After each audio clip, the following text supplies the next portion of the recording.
La empresa y la responsabilidad social de los profesionales. Ustedes deben haber escuchado mucho el concepto de responsabilidad social empresarial, RCE. Se pide que las empresas, aparte de dar trabajo, pagar los impuestos, etcétera, etcétera, tengan alguna beta vinculado a su entorno, a las personas que están en su comunidad. En las constructoras tenemos el problema que el entorno nos va cambiando, porque hacemos una obra acá, mañana allá, pasado más lejos, entonces tenemos múltiples entornos. Y en el fondo la responsabilidad social de la empresa es de alguna manera el producto de la responsabilidad social de los profesionales que componemos esa empresa o de las personas que componemos esa empresa. Estamos en una especie de tour de responsabilidad social empresarial con Eduardo Sánchez, que es especialista en antropología empresarial. Después les puede contar él qué es esto de antropología empresarial. No es un cazador de pigmeos que está por las empresas, sino que estudia el comportamiento nuestro. Decía un tour porque hemos ido a La Plata, hemos ido a Córdoba, y no me acuerdo si hay algún lado más, ahora aquí en Rosario, hablando de este tema de RC, que está tan de moda, en el fondo, cómo se lleva adelante y que no sea solamente una linda marca, un producto bonito que mostramos a la prensa cada tanto. Eduardo, te escuchamos. Bueno. Sugerencia de iluminador, sí, mantenernos debajo de las luces. Me avisan por el tiempo. Bueno, un gusto estar con ustedes. Gracias por escuchar lo que les voy a contar y gracias por la invitación a los organizadores de la Cámara. Voy a darle cierto ritmo, pero en cualquier momento, si alguien cree oportuno hacer una pregunta, bienvenida sea. Estos contenidos yo los doy a través de un diplomado en la universidad, o en varias universidades, que se llama Antropología del Emprendimiento, que le puse Antropología Empresarial para que las empresas sientan un nivel de identificación y que en definitiva habla de algo clave en la experiencia humana, que es que el futuro no se hereda, se sueña y luego con pasión se construye. ¿Qué quiere decir esto? Que todo aquello que podamos en algún momento concretar deviene de que primero nos lo hemos podido representar. Cualquier emprendimiento, hasta aquel que dice voy a vender empanadas a la salida de la cancha, si un día se encuentra con la canasta y las empanadas, es porque primero se ha podido representar mediante la imaginación algo que los animales hacen por instinto. Y por eso les voy a hablar de los elementos claves de la experiencia humana y por ende del homo corporativo, que somos todos. ¿Qué nos diferencia de todas las especies vivas conocidas? Que hemos perdido instinto, ya sea por los dioses, la naturaleza o como el nombre que le quieran poner, y hemos ganado esta capacidad de imaginar aquello que nunca existió. Para esto nos armamos una representación del mundo y de lo humano a través de las cosmovisiones. Una vez que tenemos esta plataforma vamos a construir mitos y teorías, y en la empresa esto es la estrategia corporativa, y finalmente va a operar un ser simbólico. ¿Y qué quiere decir un ser simbólico? Aquel que tiene dos maneras de procesar lo real.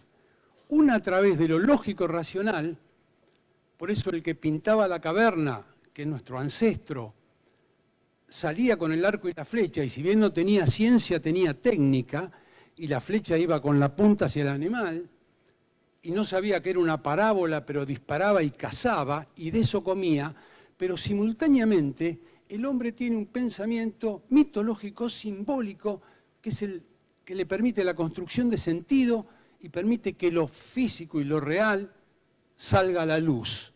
O sea, un humano, cualquiera de nosotros, opera con este doble sistema de pensamiento.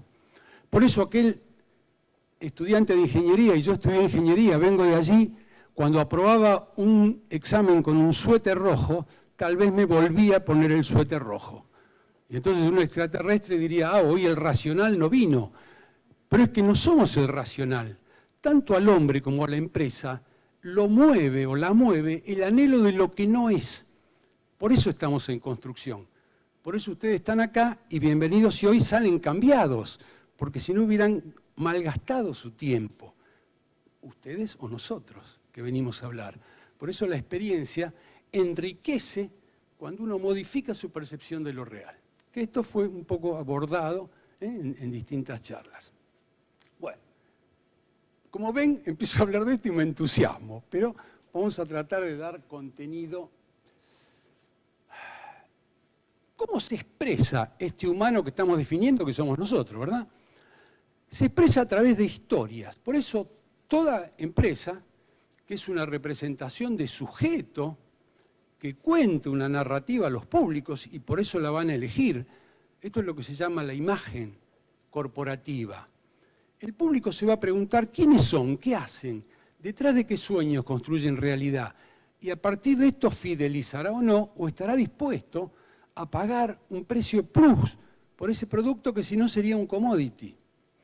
De manera tal de que en el emprendimiento humano, y todos los pueblos dan testimonio de esto, ha habido narrativas. De dónde venimos, quiénes somos, hacia dónde vamos. Pero con esto no alcanza. El relato se tiene que formalizar en la experiencia humana. Por eso toda empresa contiene una cantidad de rituales, que es el campo de las acciones, y por eso el equipo neozelandés de rugby, que antes se citó, canta el haka. Y uno diría, ¿qué tiene que ver? ¿Enloquecieron?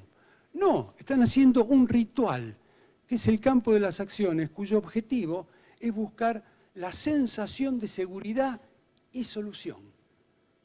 No buscar seguridad y solución, sino la sensación. Porque si uno experimenta que un jugador, antes de jugar, se persigna, uno dice, bueno, voy a ver la estadística y la correlación es si gana o pierde. No, se persigna cuando gana y se persigna cuando pierde. Porque no importa el resultado, lo que importa es la expectativa.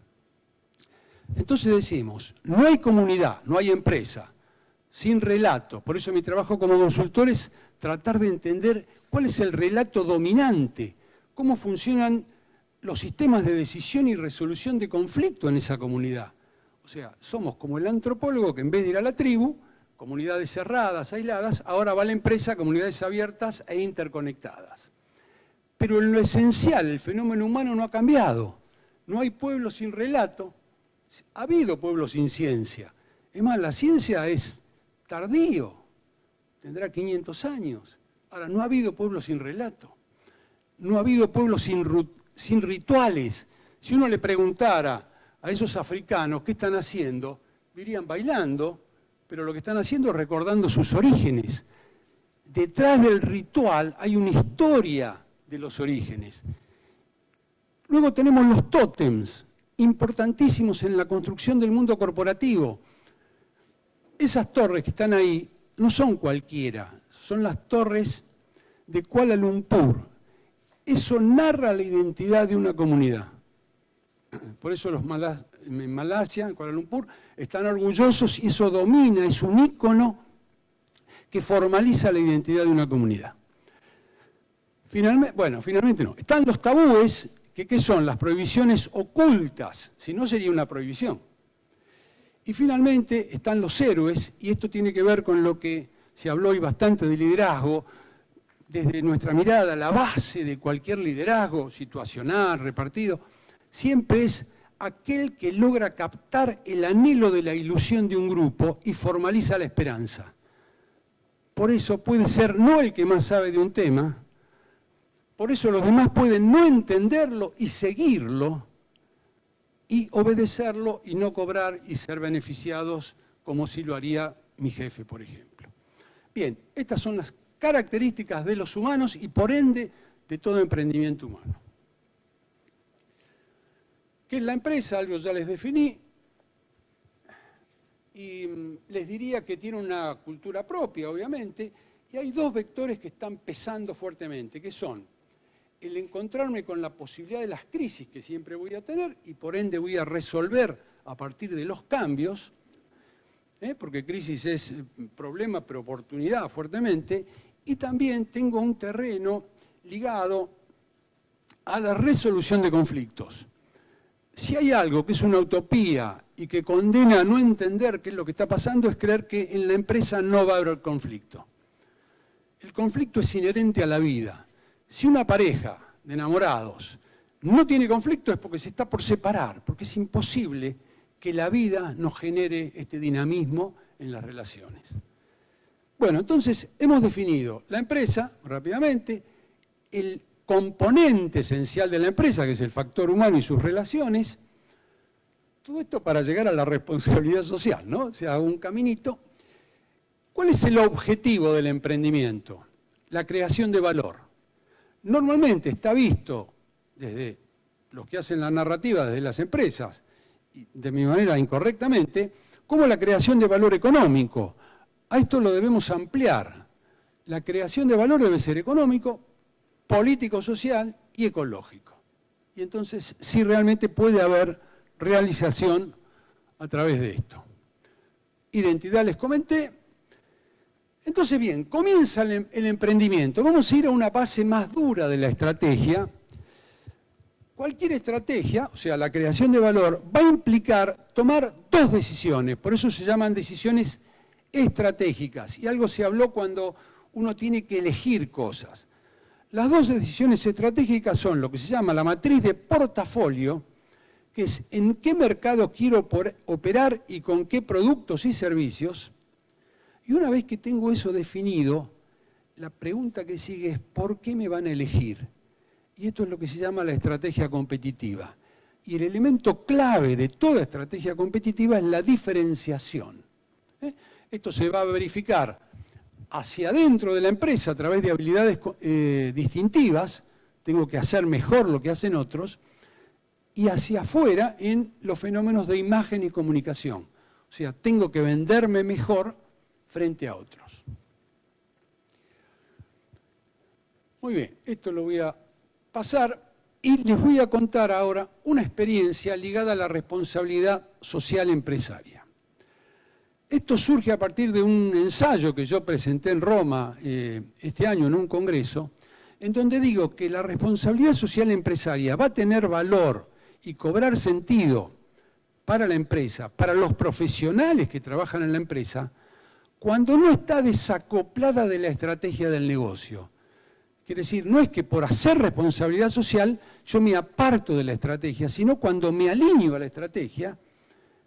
Y este es un caso que yo presenté muy validado porque fue analizado por la consultora Price y llevado a su balance de excelentes resultados a través de un caso de responsabilidad social empresarial con compromiso y a través de los profesionales de la empresa.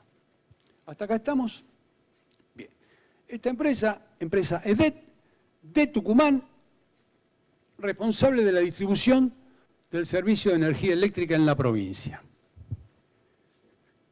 Este fue un trabajo del 2000 y pico. Bueno, ahí estoy yo con los menires, digamos, como todo antropólogo me interesa ver hacia dónde miraban los menires. ¿Por qué? Porque vamos a construir las sucursales mirando hacia el mismo lado que miraban los menires. Porque eso tiene una lógica.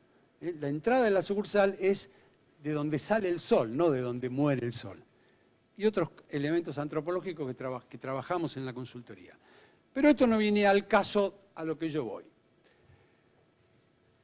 ¿Qué ocurre en el año 2005-2006? Crisis en Argentina, ustedes eran muy jóvenes o no habían nacido. Sí, habían nacido la mayoría. Ya me pasé para el otro lado, eran muy jóvenes, no recordarán o tal vez sus padres les habrán contado. En los barrios carenciados la gente dejó de pagar la energía y se colgaba. ¿Cuál era la lógica empresarial ante los paradigmas del management? La gente se cuelga, yo envío la camioneta y corto el servicio. Vuelvo a la empresa, se cuelga. Entonces, la lógica de la dinámica era, necesito más camionetas y mayor velocidad para cortar. Una batalla perdida en donde siempre me ganaba, porque el que se colgaba estaba en la zona. Además, llegó un momento en donde no se podía entrar a la zona porque los piedrazos, había que ir con la policía, etc. Era muy interesante cómo empieza a cambiar la percepción, porque una empresa cuya misión era dar luz, era vista por parte de la comunidad por los que cortan la luz, cuando la misión era dar luz. Yo todo esto, reuniéndome con los gerentes generales en un grupo internacional, yo les decía, ¿cuál es la misión? Le decían, la misión es servir a los clientes. Bueno, ¿por qué no vamos a ver ¿por qué la gente se cuelga? Este es un cambio de paradigma total. Entonces yo logro del presidente de la corporación que me permita durante 3 meses no cortar a los que estaban colgados. Y el objetivo fue trabajar sobre la dignidad, porque a nadie le gusta decirle a sus hijos que hay que colgarse, muy peligroso porque moría gente en estos procesos de tomar luz sin pagar, la verdad, no, echan por no profesionales. Y entonces vamos a la comunidad, pero ¿quién vamos a la comunidad? El management, gerentes, medios corporativos, medios, jefes, a charlar por qué la gente se cuelga. Quiere decir, estamos trabajando en ver cómo ayudamos a alguien, pero que tiene que ver con la lógica de nuestro negocio. Y logramos mejoras de competitividad extraordinarias. ¿Por qué? Porque, por ejemplo, no se cobraba in situ, ni se facturaba in situ cuando la tecnología lo permitía, por una política de la empresa. Ahora, cuando vamos a la comunidad, la gente cuenta que muchos no pagan porque les salía más caro viajar hasta la capital de Tucumán para pagar que lo que era la factura de luz. Esto generó una mejora en la productividad extraordinaria para la empresa, porque antes iba una persona, leía el medidor, volvía a la empresa, se facturaba, se enviaba la factura, después la persona tenía que volver a cobrar. Bueno, y como esto, una cantidad de cosas que se fueron trabajando y logramos esos objetivos alcanzados, certificados por el balance por Price, que dice que luego de este proyecto permitió la reinserción al sistema de más de 19.000 clientes. Es un dato extraordinario porque la rentabilidad en una empresa de distribución es la diferencia entre lo que compra y lo que vende. O sea, ese es el corazón del negocio. Luego, a partir de facturación in situ, un 50% de los clientes en donde hay largas distancias, en donde había que subir a 2.000 y pico, 3.000 metros de altura, llegar a comunidades muy chicas. Esto cambia la realidad de cómo se operaba. Y finalmente, acá hay otra, ¿y usted por qué no paga? No se le preguntaba, decía, ¿y por qué no logré juntar la totalidad de la factura? Eso va a los talleres, a las reuniones de trabajo, y un management dice, ¿y si le decimos que pague lo que tiene? Y entonces la empresa larga el pago a cuenta. Y mejoramos el 93% respecto a la cobranza. Son datos increíbles que se lograron con muy poco dinero, pero con mucho capital humano, pensando comprometido en solucionar un problema de la comunidad, pero no sintiéndose mal con su comunidad, porque estaban perfectamente alineados a la estrategia del negocio. Ahí está la famosa caída en la pérdida, que era lineal con la rentabilidad. Muy bien, con esta frase los despido y los invito a que no hereden ningún futuro, sino que lo construyan con pasión, con compromiso y de acuerdo a sus potencias naturales. Así que bueno, muy amable y muchas gracias. Muchas gracias, Eduardo. Gracias por acompañarnos.